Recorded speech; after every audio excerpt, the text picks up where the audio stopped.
72세의 나이에 이용식 코미디언에게 뜻밖의 슬픈 소식이 일어났다. 왜 이런 끔찍한 일이 일어났을까요? 이용식은 오랫동안 많은 사람들에게 사랑받아 온 대한민국의 대표적인 코미디언이자 방송인입니다. 그는 1980년대부터 활약하며 한국 코미디 역사에서 중요한 인물로 자리 잡았습니다. 특히 유머 한 번지와 같은 인기 프로그램에서 개성 넘치는 외모와 독특한 유머 감각으로 시청자들에게 큰 웃음을 선사했습니다. 그러나 최근 그와 관련된 안타까운 소식이 전해지며 많은 팬들이 걱정에 빠졌습니다. 특히 그의 손녀가 태어나기 직전에 이 소식이 전해져 더욱 안타까움을 자아냈습니다. 이용식의 방송 데뷔는 1975년 MBC 개그 콘테스트를 통해 이루어졌습니다.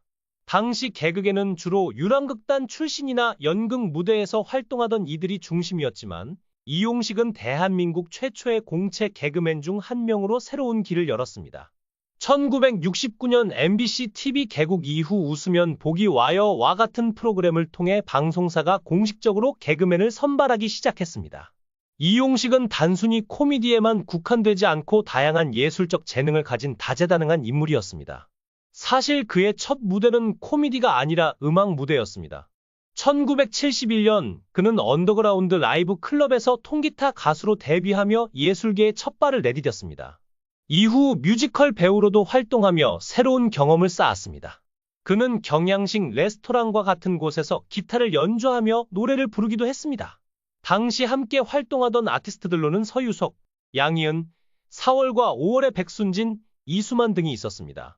1972년에는 청평에서 열린 통기타 페스티벌에 참가해 2위를 차지하며 음악적 역량도 인정받았습니다.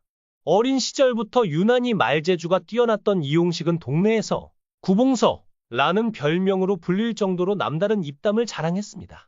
그리고 그의 인생을 바꿀 운명적인 순간이 찾아옵니다. 배우 박은수가 개그맨 시험 한번 봐봐 라고 권유한 것이 계기가 되어 개그맨의 길을 걷게 된 것입니다. 당시 박은수는 드라마 전원일기에서 이용희 역할로 큰 사랑을 받고 있던 인기 배우였습니다. 그의 한마디는 이용식의 인생에 큰 전환점을 만들어 주었습니다. 이용식은 내 형제 중 막내로 어릴 때부터 형들과는 또 다른 성격을 가진 사람으로 알려졌습니다. 특히 그의 바로 위 형과 친하게 지내던 친구가 바로 박은수였습니다.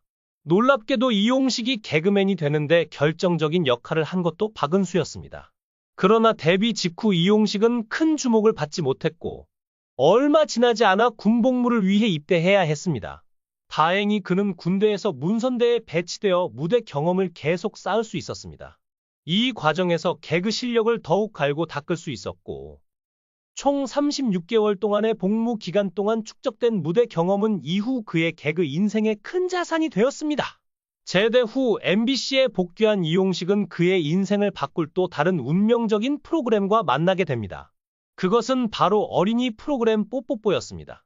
당시 새롭게 기획된 프로그램이었던 뽀뽀뽀는 어린이 시청자들을 위한 프로그램으로 연출을 맡은 감독과 제작진이 왕영은, 김병주와 함께 이용식을 캐스팅하며 그에게 잘 부탁한다 는 말을 전했습니다. 이렇게 시작된 뽀뽀뽀와의 인연은 무려 19년 동안 이어지는 장기 출연으로 발전했습니다. 그는 프로그램을 통해 밝고 친근한 이미지를 구축하며 어린이뿐만 아니라 온 가족이 사랑하는 코미디언이 되었습니다. 이 경험은 그의 경력에 있어 큰 전환점이자 성공의 발판이 되었습니다. 이용식은 이 프로그램의 중심에서 많은 사랑을 받으며 국민적인 인기를 누렸습니다. 그러나 화려한 인기에 비해 그의 삶에는 많은 어려움과 시련이 찾아왔습니다. 특히 그가 한창 전성기를 누리던 시기에 예상치 못한 불행이 닥쳐왔습니다. 23년 전 그의 아버지가 심근경색으로 세상을 떠난 지 얼마 지나지 않아 이용식 본인 역시 같은 병을 진단받게 된 것입니다. 아버지를 떠나보낸 경험이 있었던 만큼 그는 심근경색의 위험성을 누구보다도 잘 알고 있었습니다. 주변 사람들은 이용식이 의사보다 심근경색에 대해 더 잘 안다 며 농담을 하기도 했지만 병은 예고 없이 찾아왔습니다. 그는 응급실로 실려가 의식을 잃기 직전 마음속으로 강한 다짐을 했습니다. 나는 반드시 살아남겠다. 그는 응급실 침대 위에서 주먹을 꽉 쥐고 생에 대한 강한 의지를 불태웠습니다. 그리고 수술실 문틈 너머로 6살 딸 수민이가 간절하게 기도하는 모습이 보였습니다. 그 순간 이용식은 다시 한번 결심했습니다. 내가 어떻게 낳은 아이인데 여기서 무너질 수 있단 말인가. 반드시 살아서 이 병원을 나가겠다. 이용식에게 딸 수민이와 아내는 그 무엇보다 소중한 존재입니다. 그가 가족을 특별히 소중히 여기는 데에는 남다른 사연이 있습니다. 사실 이용식 부부는 결혼 후 8년 동안 아이를 갖지 못해 큰 고민을 했습니다. 그들은 입양을 진지하게 고려할 정도로 힘든 시간을 보냈지만 기적처럼 자연스럽게 수민이를 품에 안게 되었습니다. 그 순간부터 수민이는 그에게 세상에서 가장 소중한 선물이 되었습니다. 이용식이 가족을 특별히 아끼는 데에는 그만의 복잡한 가족사가 자리하고 있습니다. 그의 아버지는 북파 공작원으로 활동하며 군번 없이 평안남도 진남포항에서 군용 배에 연료를 공급하는 임무를 수행했습니다. 내가 남쪽으로 갈 계획을 미리 알렸다면 우리 가족은 인민재판을 받았을 거다. 너희 어머니가 정말 몰랐기에 살아남을 수 있었던 거야. 이 말을 들은 이용식은 가족이 아버지의 계획을 알았다면 모두 목숨을 잃었을 수도 있었음을 깨닫고 자신이 살아남은 것이 기적이라는 생각을 하게 되었습니다.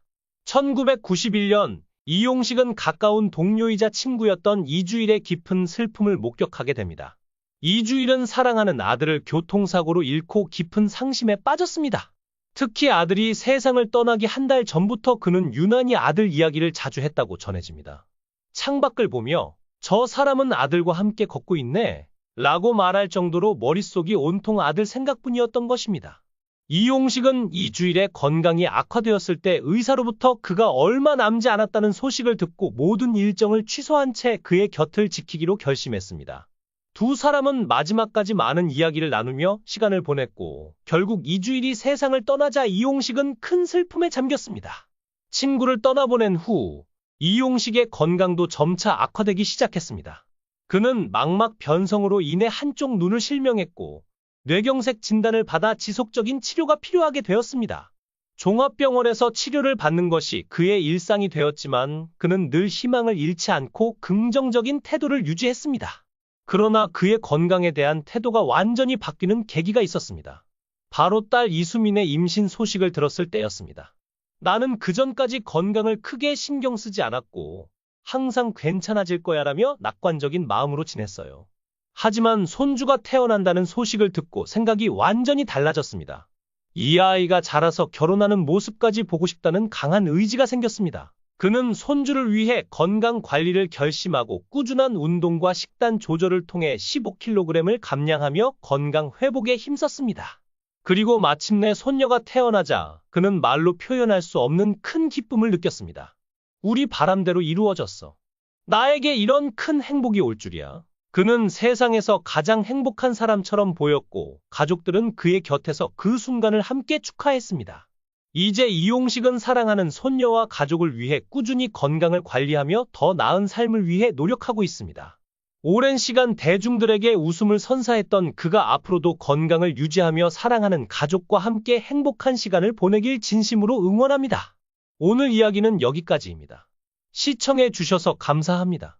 많은 의견 남겨주시고 다음 시간에 또 만나 뵙겠습니다.